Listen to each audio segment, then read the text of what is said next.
Soal ke-9 masih dalam berradiasi benda hitam. Suatu benda hitam pada suhu 27 derajat Celcius memancarkan energi R Joule per sekon. Jika dipanaskan sampai 327 derajat Celcius, energi radiasinya menjadi. Ingat, ada yang masih ingat rumus energi untuk radiasi benda hitam?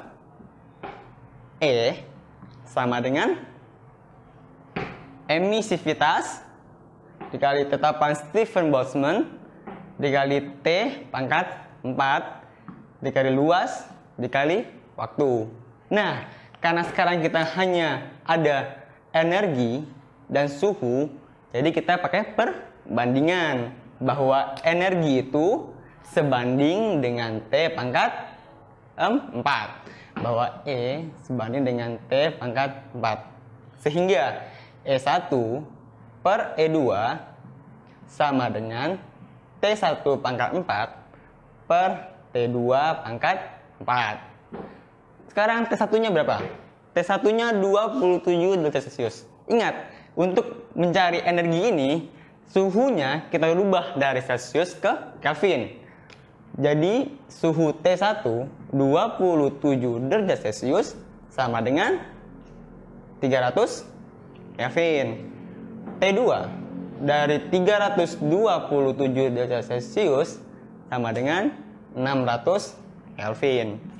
Sehingga E1 per E2 sama dengan T1 pangkat 4 per T2 pangkat 4. E1-nya adalah memancarkan energi R pada suhu 27 derajat Celcius.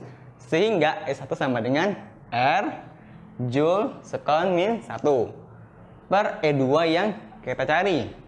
T1-nya adalah 300 pangkat 4, T2-nya 600 pangkat 4. Nah, untuk memudahkan perhitungan kita sederhanakan lebih dahulu yang ini. Ini kan R Joule sekon min 1 per E2. Ini bisa kita sederhanakan menjadi 300 per 600 dipangkatkan 4. Sehingga R Joule sekon min 1 per E2 300 dibagi 600 sama dengan 1 per 2, ya kan? 1 per 2 dipangkat 4. Jadi E2 nya adalah 2 dipangkatkan 4. 2 pangkat 1 itu 2, 2 pangkat 2 4, 2 pangkat 3 8, 2 pangkat 4 16. Jadi E2 sama dengan 16 R Joule sekon min 1. Jadi jika energi dipanaskan sampai 327 derajat Celcius, energi radiasinya menjadi A 16 R Joule per sekon. Sekarang soal ke-10 tentang medan magnet ya. Di sini ada soal sebuah kawat lurus dialiri arus listrik 5 ampere seperti gambar. Di sini ada kawat arus listrik. Ini arusnya 5 ampere. Yang ditanya adalah besar dan arah induksi magnet di titik P. Jadi ada arus, kawat berarus panjang dengan arusnya itu 5 ampere. Ada titik P yang berjarak 2 cm dari kawat ini. Besar dan arah induksi magnet di titik P ini berapa? Ada ingat rumus medan magnet? Induksi magnet itu lambangnya adalah B. Rumusnya B sama dengan nu 0I per 2V A, ya kan? Nu 0-nya adalah 4V kali 10 pangkat minus 7. B sama dengan 4V kali 10 pangkat minus 7. I-nya 5 ampere. Dibagi dengan 2V, sedangkan A ini adalah jarak titik P terhadap kawat berarus, yaitu 2 cm. Kita ubah ke meter. Jadinya 2 kali 10 pangkat minus 2 meter. Kita sederhanakan. 4V dengan 2V bisa coret? Boleh. Jadinya tinggal 2. 2 dicari dengan 2, jadinya habis, ya kan? Sehingga B sama dengan 5 kali 10 pangkat minus 7 per 10 pangkat minus 2. Ini sama dengan 5 kali 10 pangkat minus 2. Tesla. Nah, sekarang arah induksi magnet adalah, ingat kaidah tangan kanan. Arah arusnya ke sini. Arah arus ke sini, sedangkan arah B itu adalah 4 dari kita. Jadi, ketika arah arusnya ke sini, sehingga induksi magnet itu arahnya ke sini, keluar dari layar atau keluar dari kertas. Kita lihat optionnya. Yang pertama ada A, itu sama dengan 4 kali 10 kali 5 Tesla ke kanan X, atau B 4 kali 10 pangkat 5 Tesla ke kiri X, C 5 kali 10 pangkat 5 Tesla tegak lurus menuju bidang kertas X, dan D 5 kali 10 pangkat 5 tegak lurus menjauhi bidang kertas X, dan E 9 kali 10 pangkat 5 Tesla tegak lurus menjauhi bidang kertas X. Tadi setelah kita hitung, dapat B sama dengan 5 kali 10 pangkat min 5 ya. Min 7, min 5. 5 berarti antara C dan D. Sekarang, menuju bidang kertas atau menjauhi. Tadi, arahnya ke sini, I-nya, ini arah B-nya. Arah I ke sini, B-nya arahnya ke sini. Berarti dia menjauhi bidang kertas. Sehingga jawabannya adalah D. Sekarang kita masuk ke soal berikutnya, itu nomor 11. Di sini soal pernyataan berikut ini yang tidak menggambarkan teori kuantum Planck adalah A. Semua foton merupakan gelombang elektromagnetik. Benar apa salah? Bahwa Planck itu pernah mengatakan bahwa foton itu merupakan gelombang elektromagnetik. Jadi jawabannya salah. B. Efek Compton menerapkan teori kuantum Planck. Benar apa salah? Efek Compton itu adalah ketika saat ada F sinar gamma datang, kemudian dia termantul, itu menggunakan teori kuantum Planck. Yang C, kecepatan foton sama dengan kecepatan cahaya. Benar apa salah?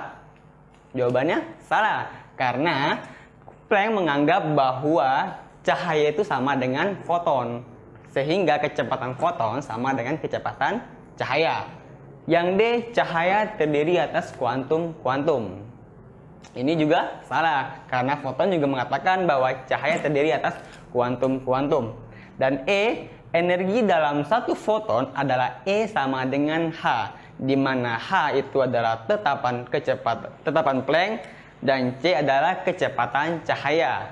Dan jawabannya adalah benar, karena yang tidak menggambarkan teori kuantum Planck itu adalah ini. Seharusnya bahwa energi dalam satu foton adalah E sama dengan Hc per lambda atau E sama dengan Hf. Karena ini E sama dengan H, jadi jawaban yang tidak menggambarkan teori kuantum Planck adalah E. Dan jawaban yang seharusnya adalah E sama dengan Hc per lambda. Oke, sekarang kita lanjut ke soal berikutnya, soal nomor 12. Roket yang sedang diam, panjangnya 10 meter. Jika roket bergerak dengan kecepatan 0,8 C, di mana C kecepatan cahaya, itu 3 kali 10 pangkat 8 meter per sekon. Maka menurut pengamat di bumi, panjang roket tersebut selama bergerak adalah, mesti ingat rumusnya, L yang kita amati di bumi, L sama dengan L0 akar dari 1, ayo, 1 apa? 1 minus V kuadrat per C kuadrat. Di mana L0 ini adalah 10 meter. Jadi, jika kita mengamati di bumi, itu panjang dari roket itu menjadi sebanyak ini, L0 akar 1 minus V kuadrat per C kuadrat. Sehingga L dengan L0 itu adalah 10 meter akar dari 1 minus V kuadrat kecepatan 0,8 C. Jadi V-nya 0,8 C kuadrat dikuadratkan per C kuadrat. 0,8 C dikuadratkan berapa? Ayo, berapa? Akar dari 1 minus 0,8 jadinya 8 kali 10 pangkat min 1. Dikuadratkan jadinya 64 kali 10 pangkat min 2 atau 0,64 C kuadrat per C kuadrat. Ini saya catat. Sehingga L sama dengan 10 meter akar dari 1 dikurang 0,64, 0,36. Akar 0,36, ayo. 36 kali 10 pangkat min 2 diakarkan jadinya 6 kali 10 pangkat min 1 atau 0,6. 10 meter dikali 0,6. Jadi jawabannya adalah 6 meter. Jadi jika ada roket sepanjang 10 meter yang sedang diam kemudian bergerak dengan 0,8 C, jika kita amati dari bumi, panjang roket itu menjadi 6 meter. Sekarang soal nomor 13. Di sini ada jumlah neutron yang terkandung dalam inti atom nitrogen 715N. N ini nitrogen. Ingat bahwa ada satu unsur X itu akan memiliki nomor atom dan nomor massa. Di sini ada nomor Z dan A, ya kan? Di mana A ini berarti 15 dan Z itu 7. Sehingga di sini kita bisa mendapatkan neutron, yaitu neutron sama dengan apa? A minus Z. Sehingga neutronnya jadi 15 dikurang 7 sama dengan 8. Oh, jangan sampai kebalik. Yang A itu di atas, Z itu di bawah. Sehingga jumlah neutron pada 715N adalah B, 8. Sekarang soal nomor 14. Di sini ada massa unsur radioaktif. Ingat, massa unsur radioaktif P mula-mula X gram dengan waktu paro 2 hari. Ingat, waktu paro itu T setengah. Itu sama dengan 2 hari. Setelah 8 hari, unsur yang tersisa itu tinggal Y gram. Perbandingan antara X dan Y atau massa mula-mula dengan massa sisa. T-nya itu 8 hari. 8 hari.